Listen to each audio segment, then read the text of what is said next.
केवलं ज्ञानमूर्ति तदातीतं गगन सदृशं तत्त्वमस्यादिलक्ष्यम् एकं नित्यं विमलमचलं सर्वधी साक्षीभूतं भावातीतं त्रिगुणरहितं सद्गुरुतं नमामि।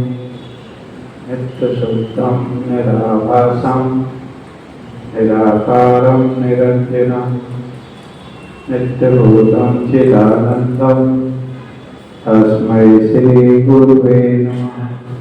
तस्मै श्री गुरुवे नमः। तस्मै श्री गुरुवे नमः। सच्चिदानंद भगवान की।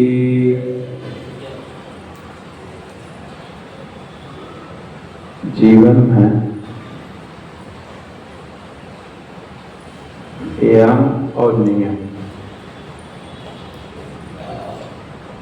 5 प्रकार के यम हैं और 5 प्रकार के नियम हैं। ये ऐसे ही मान के चलो कि आपके जीवन के स्तंभ हैं।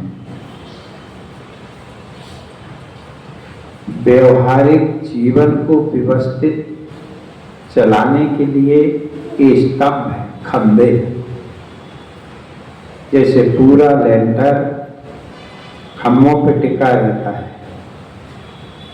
ऐसे ही यदि हमारे जीवन में यम और नियम है, क्योंकि इनका होना जरूरी है। सोच, संतोष, तप, स्वाध्याय, ईश्वर प्रार्थना। सोच मतलब पवित्रता, अंदर की पवित्रता और बाहर की पवित्रता। बाहर की पवित्रता तो हम सावन आदि से कर लेते हैं, लेकिन अंदर की जो पवित्रता है, जो काम क्रोध आदि की निवृत्ति है, वो सतोगुण से ही होगा। और पवित्रता होने हो तो फिर ज्ञान से ही सर्व पवित्र होगा। तो अंदर बाहर की पवित्रता। अब अंदर अज्ञान की निवृत्ति, सोच और संतोष। संतोष का तात्पर्य है कि जितना है उतने में प्रसन्न रहना, अधिक कल्पना ना करना, अधिक इच्छाएं ना करना। भगवत कृपा से जो आपके पास उपलब्ध है उसमें प्रसन्न रहना। तो ये संतोष बहुत जरूरी है। ना तो इच्छाएं मन को हमेशा विदीर्ण करती रहती है और इच्छाओं की कभी पूर्ति भी नहीं। संतोष तब अपने स्वधर्म का पालन करना। जिसका जो धर्म है वो अपने अपने धर्म का पालन करे, यही तप है। जैसे मान ली जाए कोई व्यापारी व्यापार करता है तो उसका तप है कि उसका एक निहित है कि आप इतना % आप ले सकते हो, उस उतना लेना सही है। इसलिए तप हर, चाहे वो घर वाला हो कोई भी हो, अपने अपने धर्म का पालन करना तप। स्वाध्याय, प्रतिदिन वेदांत ग्रंथों का पठन पाठन करना। जैसे आपने देखा हो बहुत सारे लोग होते हैं, कोई शिव चालीसा, कोई हनुमान चालीसा, कोई दुर्गा चालीसा पढ़ते ही है। पर यह स्वाध्याय का मतलब होता है वेदांत विषय का पठन पाठन। स्वाध्याय, ईश्वर प्राणिधान यानी ईश्वर चिंतन, ये 5 नियम है और ये होना ही चाहिए। कहीं ना कहीं अपन अपने जीवन में देखें कि कितने हमारे जीवन में और कितने नहीं। क्या हमारे जीवन में स्वाध्याय है? क्या हमारे जीवन में ईश्वर चिंतन, आत्मचिंतन है? क्या हम अपने स्वाधर्म के अनुरूप जीवन जी रहे? तो तब हो जाएगा। क्या हमारे अंदर और बाहर की पवित्रता है? क्या हमारे पास जितना है हम उतने में संतोष हैं कि और अभिलाषी हैं? ये देखना चाहिए, क्योंकि इससे आपके जीवन में बहुत बड़ी क्रांति आ सकती है। ऐसा नहीं, यूं ही महापुरुषों ने इनको नहीं कह दिया। ये 5 नियम है और 5 यम: अहिंसा, सत्य, आस्ते, अपरग्रह और ब्रह्मचर्य। ये यम है। अहिंसा, हिंसा ना करना, जीवों को जो मारना है। बहुत तरह से हिंसा है, वाणी से भी हिंसा होती, मन से भी हिंसाएं होती। किसी के प्रति बुरा सोचता रहना, मन से हिंसा है। वाणी से किसी को बार बार बुरा कहना, ये वाणी से हिंसा है। सहज में भी हिंसा होती है। तो अहिंसा, हिंसावान नहीं हो। अहिंसा और सत्य। अब अपन देखें कि हम अपने जीवन में सत्य कितने हैं। आपका जो जीवन है वो सत्यमय है क्या? ये बहुत बड़ी है। किसी से गलती हो गई, लेकिन उसने सत्य कहा, ये बड़ा मायने है। लेकिन हमने गलती को छिपाया, यानी हमने सत्य को दबाने की कोशिश की। कोई गलती हुई, स्वीकार कर, हाँ हम पे गलती हुई। कितना बड़ा अपराध हुआ, कैसा अपराध हुआ, ये मायने नहीं है, पर अपराध हुआ। उस अपराध का प्रायश्चित भी होता है। पर कोई गलती करे और गलती को माने ना, तो सत्य से दूरी हो गई ना। सत्य और अहिंसा, सत्य, आस्ते, चोरी का भाव, आस्ते और अपरग्रह, जीवन निर्वाह से अधिक धन का संचय ना कर। जीवन निर्वाह से अधिक, जितने में अपना प्रेम पूर्वक जीवन कटे उतना चाहिए। क्योंकि एक काल तक जगत व्यवहार में वो धन का संग्रह कर सकता है, लेकिन एक काल के बाद उसको धन के संग्रह में अधिक प्रवृत्त नहीं होना चाहिए। वह जीवन यापन होता रहा, इतना होना चाहिए। आस्ते अपरग्रह, तो सत्य, अहिंसा, आस्ते, अपरग्रह और ब्रह्मचर्य। अब ब्रह्मचर्य शारीरिक होता है, और संतों ने एक ब्रह्मचर्य को कहा है कि जिनकी बुद्धि ब्रह्म में चरे, जिनकी बुद्धि हमेशा ब्रह्म अभिगम हो, ब्रह्म का चिंतन, ब्रह्म की चर्चा। जैसे संसारी पुरुष होते हैं ना, तो जब वो आपस में बैठेंगे तो संसार की चर्चा होगी, अकेले में रहेंगे तो संसार का विचार होता है, परिवार में बैठेंगे तो संसार की चर्चा होती, समाज में बैठेंगे तो आप देखें वो जहां बैठ रहे, जिससे मिल रहा है, हमेशा संसार की चर्चा। ऐसे ही तत्वज्ञ पुरुष, जो ब्रह्मदर्शी पुरुष है, उसे ब्रह्म का चिंतन करना चाहिए। इसीलिए 5 यम और 5 नियम, ये वेदांत शास्त्र में, पुराणों में 12 यम और 12 नियम है। अलग अलग है, पर 5 ही ले लेना है। तो अपन देखें कि इनमें अपन कहाँ तक, ये देखना चाहिए। अब देखें, ये तो सिर्फ जीवन, व्यवहारिक जीवन के व्यवस्थित निर्वहन के लिए स्तंभ है। अविद्या की निवृत्ति तुम सोचो इनसे हो जाए, सो नहीं।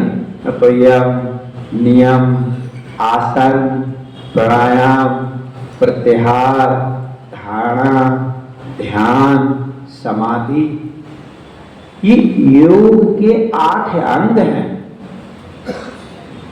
समाधि, अब देखो, अब आसन और प्राणायाम, तो आसन का प्रभाव भी शरीर पे है और प्राणायाम का प्रभाव भी शरीर और मन पे है।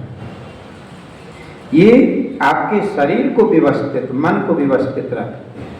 यम नियम ये मन के संकल्प को मजबूत करते हैं।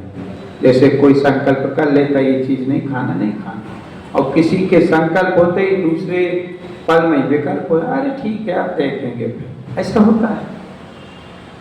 संकल्प का हर कोई मजबूत नहीं होता, कोई कोई संकल्प का बहुत मजबूत होता है, तो जीवन में होना भी चाहिए।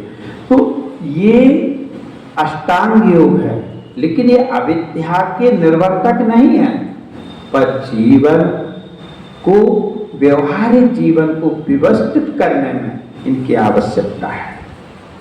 यदि आपका व्यवहारिक जीवन व्यवस्थित है और आपके जीवन में यदि सद्गुरु का मिलना है, कौन से सद्गुरु? तत्वदर्शी।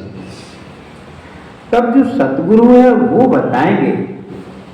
भगवान श्री कृष्ण कह रहे हैं कि हे अर्जुन, यदि तुम्हें सत्य को जानना है तो किसी सद्गुरु की शरण में जाओ। और सत्य क्या है वो भी भगवान बताए। नास्तो विद्यते भावो, ना भावो विद्यते सत्ता। भगवान श्री कृष्ण कह रहे हैं कि हे अर्जुन, असत वस्तु की सत्ता नहीं है और सत्य का अभाव नहीं। असत वस्तु की सत्ता नहीं है और सत्य का अभाव नहीं है। जिनकी बुद्धि इस विषय को लेकर के चिंतन में लगी हुई है, आप ये मत सोचना, जिनकी बुद्धि इस विषय को लेकर के कि सत्य क्या है और असत क्या है। अब भगवान श्री कृष्ण कह रहे हैं कि उभय और अपि, ये दोनों को, उभय माने दोनों को, असत को और सत को, इनका जो निर्णय करके देखा गया है ना, वो तत्वदर्शी के द्वारा देखा गया। सत और असत, यानी तत्वदर्शी माने विवेकशील पुरुष। उभयरपि दृष्टो अंतस, तत्वदर्शी, तत्वदर्शी इसका निर्णय करता है। आप देखें, आपकी सद्बुद्धि होगी तो वो कभी बदलेगी नहीं, और असत बुद्धि होगी तो वो कभी ठहरेगी नहीं। जैसे मान ली जाए कि असत सर्प, रस्सी में सर्प बुद्धि है, तो भ्रांति की निवृत्ति पर वो सर्प बुद्धि भी चली जाएगी। यहाँ देह बुद्धि है, इंद्रियां बुद्धि है, मन के साथ में जो एकात्म भाव है, ये असत है। अब सत के लिए आप विचार करो। जैसे संसारी लोगों के संसार के चिंतन में पारंगत होते हैं, सोचते रहते हैं। जैसे जैसे धन की कामना है वो धन के विषय में सोचता, जिसको संसार में जिसकी कामना है वो उसके विषय में सोचता रहता। यदि जिनको जीवन में ब्रह्म इच्छा है, ब्रह्म जिज्ञासा है, ब्रह्म का खोजना है, तो वो ब्रह्म विचारों में तत्पर है। ना तो एक ध्यान रखना, ये मन, यदि आप एकांत में बैठ भी गए, थोड़ी देर शांत भाव से मन को स्थिर कर भी लिया, ज्यादा देर बैठोगे तो आपको पता ही नहीं लगेगा, वो मन धीरे से निद्रा का रूप ले लेगा। देखो, और यदि मान ली जाए कि मन बिल्कुल शांत हो भी गया, आपका रजोगुण और तमोगुण निर्गत हो भी गया, पर देह अध्यास की निवृत्ति विचार से होती है। सो विचार भगवान अर्जुन को दे रहे हैं। कौन से विचारों से जगत की निवृत्ति होती है, अज्ञान की निवृत्ति होती है, शोक मोह की निवृत्ति होती है, वो भगवान अर्जुन के आगे कह रहे हैं। नास्तो विद्यते भावो ना भावो विद्यते सता। और ये भी कह रहे हैं भगवान कि ये हम नहीं कह रहे, ये तत्वदर्शी महापुरुषों के द्वारा ऐसा देखा गया। आप देखें श्रीमद् भागवत में तो भगवान ने पूर्व संतों के बहुत उदाहरण दिए। उद्धव के लिए सनक सनंदन आदि प्रसंग उद्धव को भगवान ने सुनाया तो उन्होंने ये उदाहरण दिया कि हे उद्धव, जो तुम हमसे प्रश्न कर रहे हो, यह प्रश्न कभी सनक आदि ऋषियों ने ब्रह्मा जी से किया था। इसका मतलब भगवान ये भी साथ में सिद्ध करते जा रहे हैं कि ये वही पुराना ज्ञान है। ये अर्जुन, ये मत सोच लेना कि हमने कोई इसमें नया किया हो, और सही बात भी है। अब तत्वदर्शियों द्वारा देखा गया किसका, सत का और असत का विभाग। एक सत बुद्धि, एक असत बुद्धि।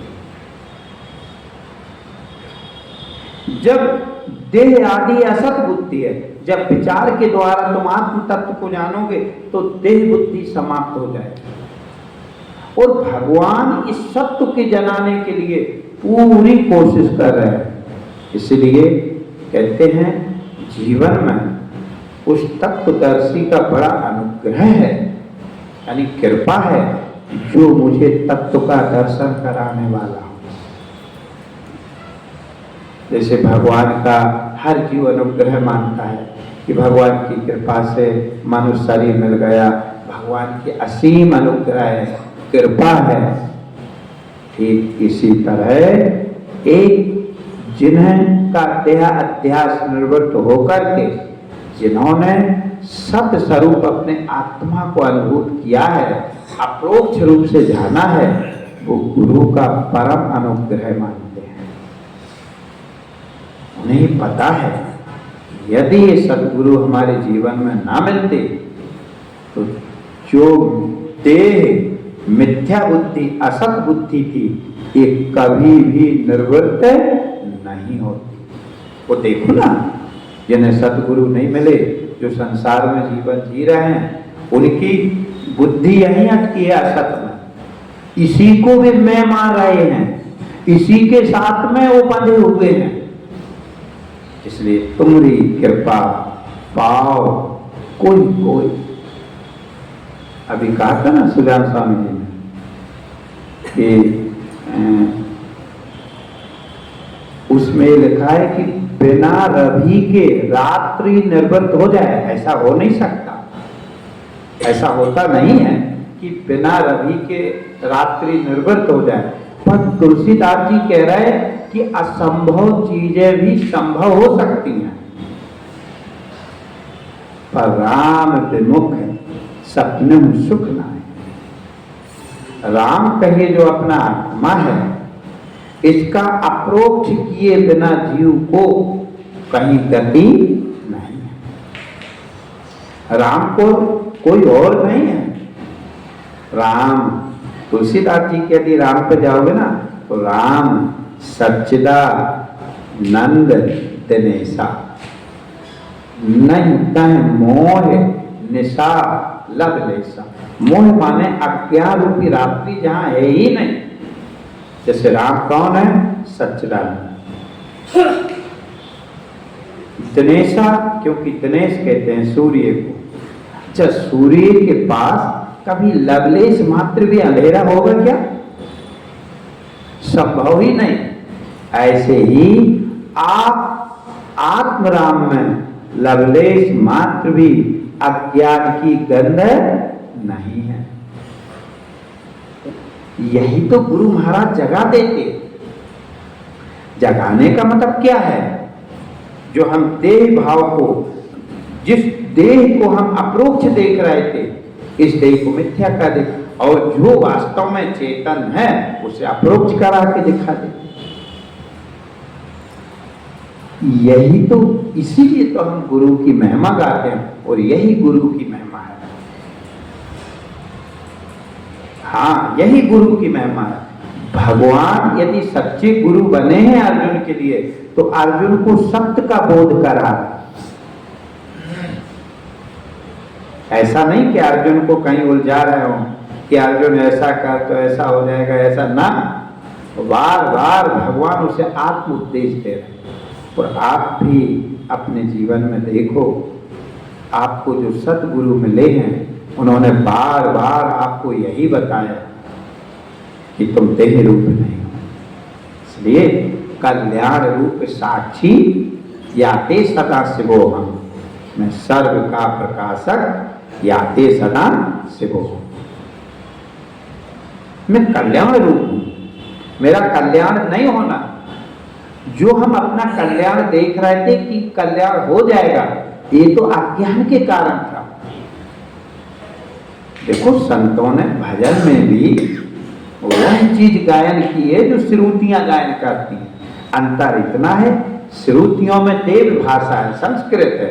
संतों ने अपनी भाषा में ही, यानी हिंदी में ही, कल्याण रूप साक्षी याते सदा शिवो, मैं सर्व का, मैं वह नहीं, मैं सर्व का प्रकाशक याते सदा शिवो। देखो, आप शिवो हम कल्याण स्वरूप हैं, साक्षी हैं, सर्व के प्रकाशक हैं। और खुद अनुभव करके देखो कि आपको कौन जान रहा।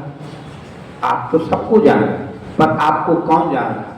तो जिसको कोई नहीं जानता वही कल्याण स्वरूप है। जो जानने में आता है ये माया है।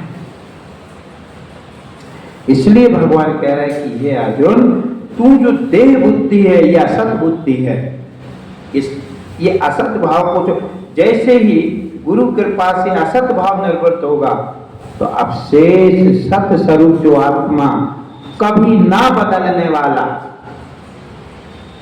इसलिए नारायण इस आत्मा को विशेष रूप से जानने की इच्छा करना चाहिए।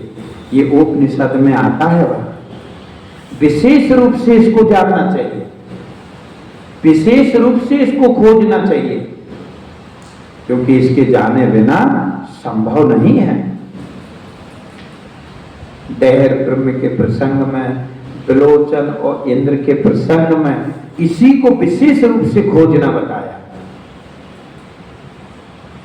इस आत्मा को विशेष रूप से जानो, यानी आत्मा का अप्रोक्ष अनुभूत करो। इसके कारण इस सत्य को जानने के लिए अपना जीवन समर्पित कर देना चाहिए। ऐसा नहीं है, इस सत्य को जानने के लिए जीवन समर्पण करना ही पड़ता है।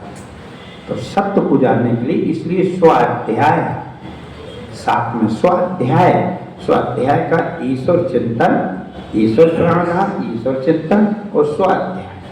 जैसे अपन अकेले हैं तब आप विचार में लग लेना, और जब नहीं है, चित्त डामाडोल हो रहा, चित्त इधर उधर की बातों को सोच रहा, तो शास्त्र ले लो, स्वाध्याय करना। और ये जरूरी, स्वाध्याय करोगे तो ही ईश्वर चिंतन बढ़ेगा। श्रवण करना यानी सुनना, स्वाध्याय करना, मनन करना, ये जीवन में होना ही चाहिए। इसलिए नास्तो विद्यते भावो, ना भावो विद्यते सता। सत वस्तु का कभी अभाव नहीं होता और असत वस्तु की सत्ता नहीं होती। तो आप सदा सत्य स्वरूप हो, आपका कभी अभाव नहीं है। सच्चिदानंद भगवान की, सतगुरु भगवान की, सत्य सनातन धर्म की, ज्ञान स्वरूपेश्वर महादेव की। शिवो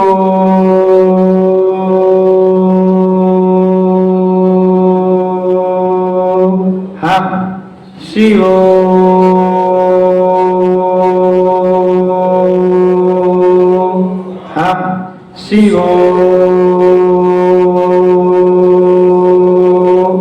हाँ